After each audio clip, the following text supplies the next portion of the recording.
Bem-vindo, Vadi Damus, aqui hoje no programa, secretário nacional do consumidor do Ministério da Justiça, ex-presidente da OAB do Rio de Janeiro e ex-deputado federal. Bem-vindo aqui hoje. Tudo bem? Bom dia, Renato, bom dia, Adri, bom dia a todas e todos que estão nos acompanhando aqui nesse momento. Vadi, eu queria começar pelo... Você é uma pessoa que viveu ali, durante o golpe da Dilma, o olho do furacão. Você viu o ambiente político, né, ir se consolidando de maneira terrível, até que ela fosse empichada ou fosse golpeada, que me parece o termo mais adequado. Estão tentando reconstruir isso. A extrema-direita quer transformar 23 em 16, em 15, para a gente ser mais objetivo. Eu acho que eles vão se dar mal, mas eu quero te ouvir, quero saber o que você está pensando dessa CPI, qual é a sua avaliação, a formação dela, a Constituição, como você está vendo tudo isso? Olha, Renato, a nossa vitória eleitoral, isso diversos, não só eu, mas diversas pessoas, né, antes ou depois do resultado, né, que fomos vitoriosos, mas sempre se alertou de que a extrema-direita não iria se desmobilizar depois da eleição. Nós sempre, pelo menos parte de nós, sempre teve claro que a derrota eleitoral não ia devolver essa turma para casa, né? Antes, pelo contrário. Continuaram mobilizados antes da posse do presidente, né? Articulados com setores do aparelho de Estado, como, por exemplo, GSI, Ministério da Justiça, né, parte da Polícia Federal, enfim. E, obviamente, usando, né, como sempre usaram, as plataformas digitais, que nos últimos anos se transformaram no nicho da extrema-direita fascista, né? E o dia 8 foi o ponto culminante até agora. Mas depois do dia 8, eles agora foram indiciados 200 golpistas lá, outros vão usar tornozeleira. Está claro que o Judiciário e o governo, o Ministério da Justiça, a Polícia Federal, não vão deixar passar em branco todas essas tentativas, todas essas manifestações de ódio, enfim, manifestações da extrema-direita. Mas, ainda assim, eles continuam mobilizados e vão continuar mobilizados, né? Então, isso nos impõe uma série de tarefas. E a CPMI vai ser, de novo, um teste aí para eles e para nós, né? Como é que nós vamos nos comportar e como é que eles vão se comportar. Eles nós já sabemos, né? Qual vai ser a linha, né? É a tentativa de afirmar, né, de novo, uma realidade paralela. Ou seja, o governo sabia que ia acontecer, foi alertado e não tomou providência. Vai ser isso. A conduta deles na CPMI vai ser essa. E nós temos que nos preparar, né? Nós temos que estar preparados para esse tipo de investida. Hoje, ou ontem à noite, enfim, a Folha de São Paulo, né, publicou uma matéria afirmando que o GSI e o Ministério da Justiça haviam recebido informes da ABIN em que se noticiava a possibilidade, a ameaça iminente do que aconteceu que veio a acontecer no dia 8 de janeiro, né? Para que o pessoal saiba, Renato, existe uma coisa chamada Sistema Nacional, o SISBIN, né? Sistema Nacional de Segurança, enfim, que, na verdade, até então, era um grupo de WhatsApp, integrado basicamente por gente do governo Bolsonaro, né? Que é a matéria que eu fiz ontem, inclusive, né? Não exatamente. Sei se você leu, Valdir. Li. Né? Isso é absolutamente... grupo de WhatsApp que eles estão dizendo que é um relatório da ABIN. Que não é verdade, não há relatório da ABIN. Houve Então, vamos lá. O que a tua matéria fala e corretamente? Compilaram-se esses informes, que a ABIN tem várias classificações, informe, relatório, enfim. Compilaram-se esses informes a posteriori, obviamente depois do dia 8, e entregaram ao então presidente da Comissão Mista de Assuntos de Inteligência lá do Senado. Essa comissão até ali era presidida pelo senador Espiridião Amin, né? E está se dando o nome disso em relatório. Isso não tem consistência, foram informes esparsos.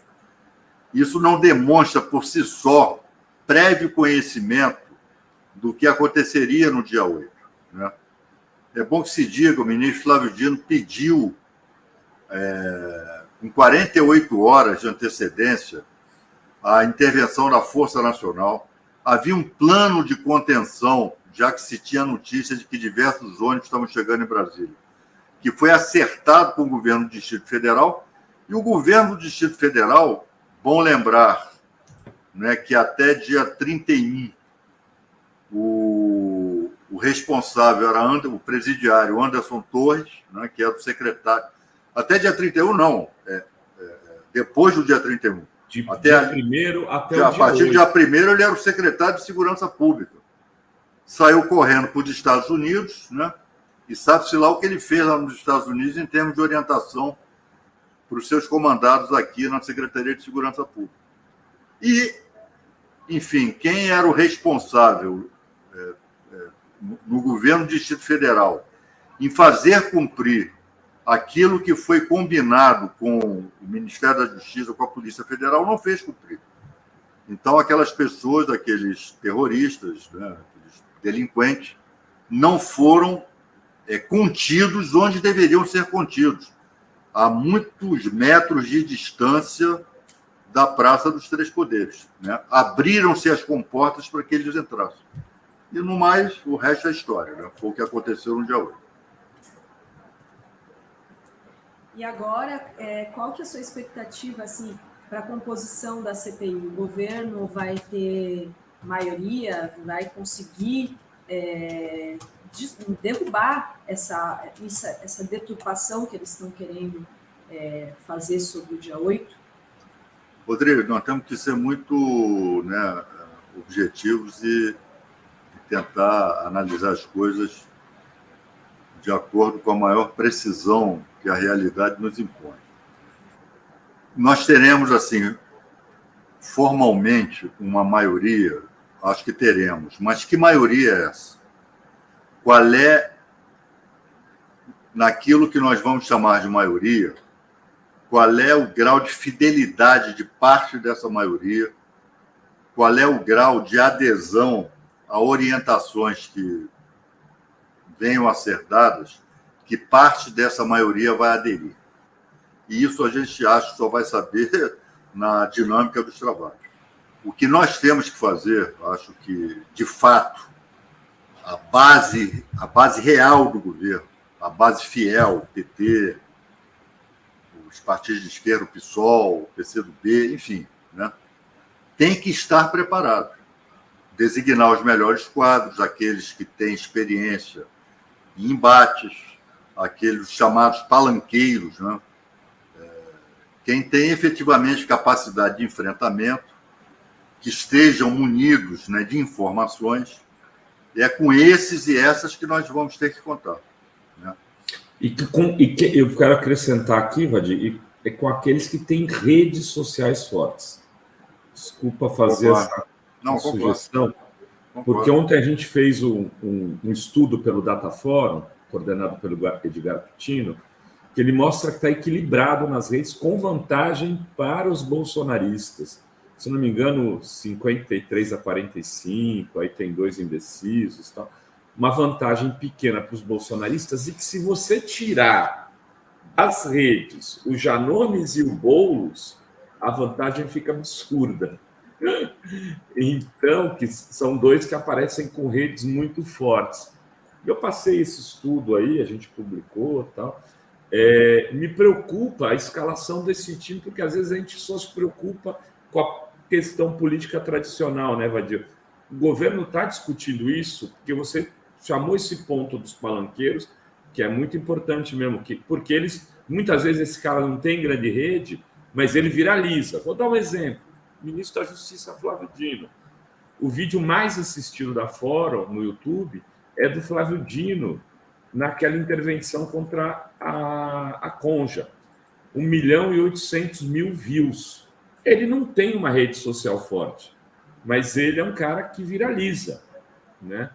E a extrema-direita, ela vai colocar essas pessoas, que ela consegue combinar pessoas que têm redes muito fortes com pessoas que às vezes têm também poder grande de viralização dos seus discursos. Isso o que nós temos que ter claro é que CPMI, CPI, enfim, elas são um ambiente propício a delinquentes. Né? Elas são ambientes propícios a quem não está comprometido com qualquer regra regimental, com qualquer normatividade legal, não está comprometido com isso. Né? E é uma gente que vai jogar exatamente para as suas redes, né? Que vai jogar exatamente para esse mundo paralelo que, ao longo desses anos, eles construíram. Né? Então, determinadas tecnicalidades. Bom, tinha relatório ou não tinha relatório? Então, nós vamos ter que ter uma conduta ali de enfrentamento duro. Né? Nós temos quadros para isso no parlamento, né? E vamos ter que estar preparados. Né? O Flávio Dino vai ser um alvo. Né? Ao meu ver, para ser sincero, ele é o grande alvo dessa CPI. Ele é o grande alvo. Né?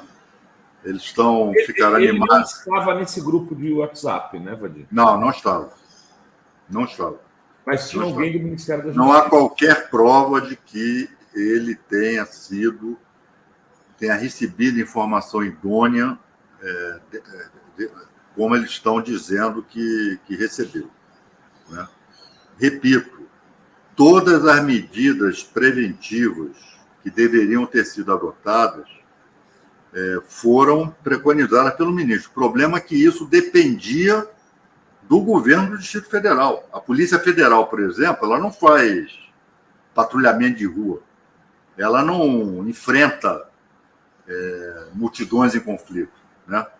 A Polícia Federal tem outro papel. Ali é o papel da Polícia Militar. E mesmo a Força Nacional depende da boa vontade do governador que vai receber os efetivos da Força Nacional. E nós sabemos, já temos informações suficientes para saber que o governo do Distrito Federal falhou. E agora vai competir, né, nas investigações, saber se falhou dolosamente, ou seja, intencionalmente, ou falhou por incompetência, e mais, né? E a conivência de boa parte do GSI e de militares lá sediados aqui no Comando do Planalto, né? onde havia aquele acampamento. Né? Hoje se sabe que a participação de militares foi muito importante para que o dia 8 acontecesse. Né? Então é nisso que nós vamos ter que focar. Nós temos que deixar claro à população brasileira que os terroristas são eles. Né? E que se o dia 8 aconteceu, embora nós estivéssemos no governo, a responsabilidade não foi nossa, da maneira como eles estão tentando construir.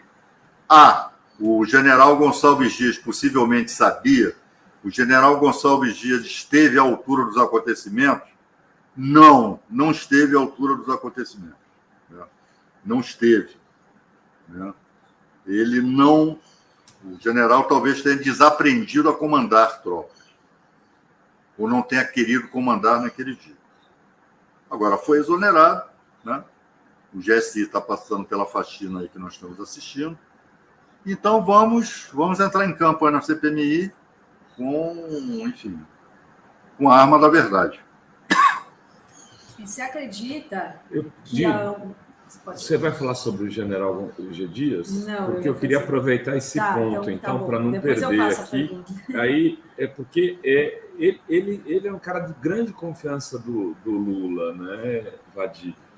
Ele cometeu muitos erros. Eu aqui no dia seguinte, eu defendi o G. Dias, agora recentemente, mas no dia seguinte do dia 8 de janeiro, eu falava exatamente isso. Ele não exonerou os DAS-5, os DS-6, o secretário executivo. Ele era um comandante sem tropa, né, Vadi? Ele era um cara que comandava uma tropa que não era dele, que, inclusive o homem da confiança do Heleno era o segundo dele. O que aconteceu? Por que, como é que ele faz isso? E como no governo não tem uma casa civil, alguma coisa? Está tudo errado. Tem que limpar isso aí. Renato, acho que tem uma questão que, enfim, que essa tua perplexidade, essa tua indagação suscita, que é a seguinte, rapaz. Bom, primeiro, o general Gonçalves Dias que vai ter que responder por que ele fez ou deixou de fazer aquilo a que estava obrigado a fazer ou a deixar de fazer. Ele vai ter que explicar, né? Agora, é preciso que nós tenhamos claro que nós precisamos estruturar, fortalecer e consolidar o nosso sistema de inteligência. Eu acho que nós estamos falhando muito nessa parte. Mesmo a ABIN, né? E não vou entrar aqui, eu vou aqui discutir num plano abstrato aqui, não me referenciando no dia 8. Cotidiano da ABIN. Será que a ABIN, lá, os órgãos encarregados da ABIN de investigação, de produzir informes, de produzir relatórios, eles têm claro qual é o fluxo? Bom, temos essa informação aqui, detectamos que lá no Rio Grande do Norte, lá o PCC, sei lá o que, vai cometer ato de terrorismo. Para quem eles vão enviar isso? Isso está previsto na normatividade da ABIN? Os servidores da ABIN estão orientados nesse sentido? Qual é o fluxo, né? O que eles fazem com a informação? Para quem deve receber essas informações? Qual é a segurança que se tem que o presidente da República está recebendo a informação? Então, Renato, eu acho que o desenho atual é um desenho inadequado, né? Deu-se um passo importante quando se tirou a ABIN da tutela do GSI. E parece que está tendo um debate de novo dentro do governo para voltar a ABIN para o GSI. Se isso acontecer, vai ser um desastre de proporções, vai ser um retrocesso irreparável, né? Porque acho que até dentro do governo se confunde muito quando se fala em inteligência, se remete logo à questão militar. E não é verdade. O Estado precisa ter a sua inteligência civil, bem estruturada, bem aparelhada, bem formada. E é preciso. Eu defendo, inclusive, um desenho em que se cria uma secretaria de inteligência civil, tira da Casa Civil também, não tem por que estar na Casa Civil, com status de ministério e que abrigue a ABIN. E se reestrutura, esse esbinha para 48 órgãos, isso é de um democratismo, e vou aqui usar um neologismo, de um transparentalismo absolutamente ineficaz. Pega lá, são 48 integrantes, pega lá a relação e vê se aquilo ali tem alguma coisa a ver, em boa parte, com o sistema brasileiro de inteligência. Tem nada a ver. Pelo contrário, informação de inteligência é algo que deve estar restrito. Isso não é algo para domínio público. Né? Não, Renato, nós estamos numa condição em que a extrema-direita, aí retomando aqui o início do nosso bate-papo, ela está mobilizada. A extrema-direita, nós sabemos que hoje ela descamba em muitos países para o terrorismo, e aqui no Brasil talvez não seja diferente.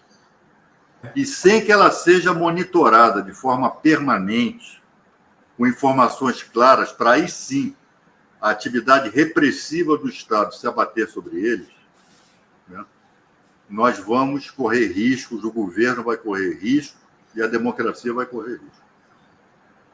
Dri, Não, foi ótimo, eu né? atropelei ali, porque eu queria... Essa questão do GSI é muito importante. Sim. E já tem alguma indicação de como vai ser no GSI futuramente, agora, depois? Já nomeou, né? Já nomeou? Já. E Já convidou, né, Vadir? Convidou, pelo que se sabe, o general Amaro, né, que trabalhou com a presidenta Dilma, para ter relações também de proximidade com o presidente Lula. Né? Agora, o que GSI o general Amaro vai comandar. Né? É isso aqui. O GSI vai se limitar à segurança do presidente e da sua família, ou, de novo, vai se apostar no gigantismo da GSI? Vai reabrigar a BIM, que eu repito, vai ser algo teratológico, vai ser algo absolutamente errado, né, se isso acontecer. Então, vamos aguardar aí os próximos acontecimentos. E eu ia perguntar se Vadir acredita que algum parlamentar dessa extrema-direita pode até chegar a ser preso na CPMI, porque a gente viu aí muitos parlamentares incentivando o 8 de janeiro, né? O que culminou no 8 de janeiro, né? Que foi não respeitar a vitória do presidente Lula, as eleições, etc. Rodrigo, você está perguntando se pode ser preso no desenrolar dos trabalhos da CPMI. Isso é muito perigoso, né? Assim, óbvio que há parlamentares envolvidos, já se sabe quem são. Agora, isso vai obedecer um processo. Não é lá na CPMI, chegar lá a Polícia Federal e dar voz de prisão. Né? Que nós sabemos também, hoje é contra a extrema-direita, amanhã é contra nós. Ali no parlamento há um regramento, né, que não permite que um parlamentar, no recinto parlamentar, venha a receber voz de prisão. Né? Eles estão sendo investigados. Esse André Fernandes mesmo tem cometeu todos os crimes para ser considerado um dos organizadores do que aconteceu no 8 de janeiro. Esse cara deveria ter sido deveriam ter ido preso. Ele tem que ser denunciado, né? Aí não tem jeito. Né? Aquilo que a gente cobra, que a gente requer para nós, nós temos para os outros. A norma constitucional, devido processo legal, amplo direito de defesa, né? Enfim. E os parlamentares, todo mundo sabe, gozam de imunidade parlamentar. Agora, um parlamentar desse não pode participar como membro da CPI de maneira alguma, né, Vadir? Investigar. Mas aí eu quero ver como é que lá o Rodrigo Pacheco, o Arthur Lira vão se posicionar em relação a isso. É como se o Moro voltasse a julgar o Lula. Tá bom, Vadir. Queria te agradecer muito aí. Tem uma última pergunta da Maria José. Por que o governo não aproveitou para colocar um civil no comando do GSI? Seria por aconselhamento do Múcio de não beligerar com militares?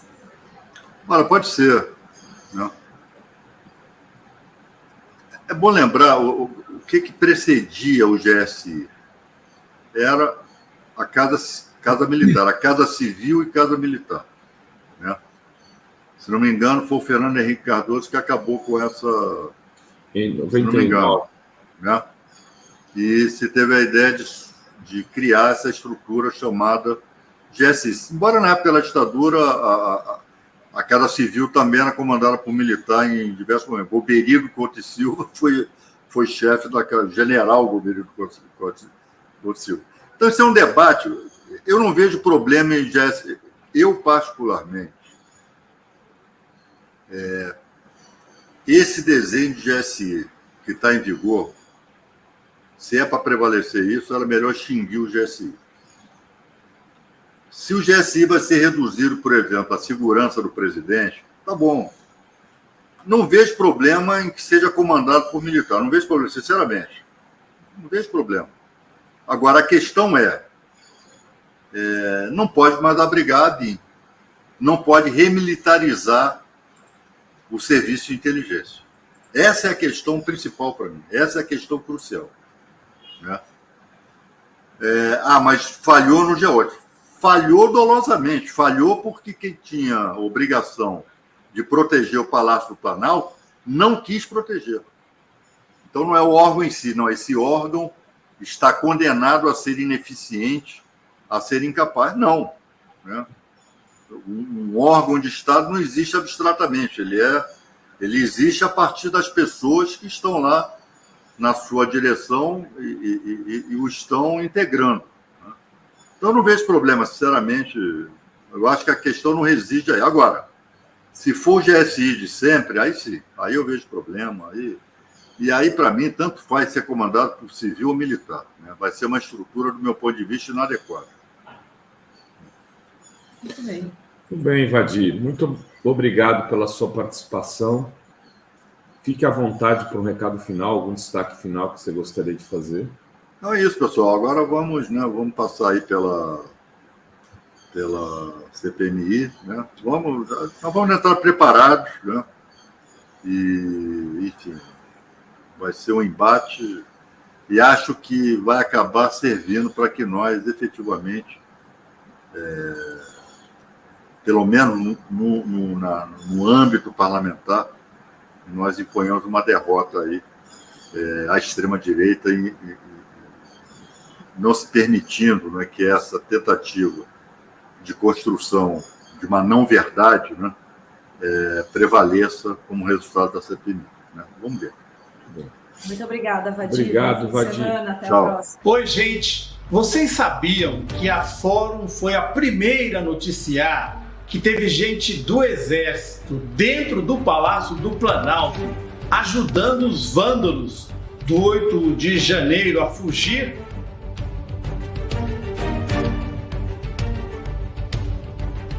Pois é, essa pessoa hoje se tornou testemunha oficial e só agora está sendo descoberta pela mídia convencional. Você que nos acompanha há muitos anos não fica surpreso, né? Estivemos juntos no golpe contra Dilma, na perseguição ao Lula pela Lava Jato e durante o pesadelo que foi o governo Bolsonaro.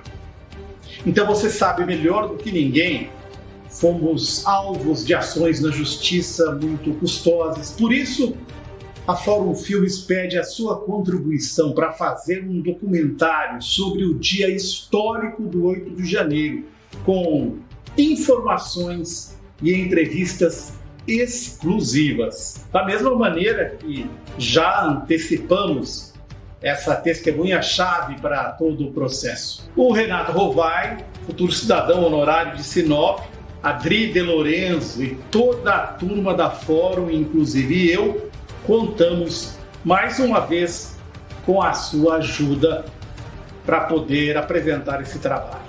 Quem não puder, mesmo que um pensamento positivo já nos ajuda. Muito obrigado.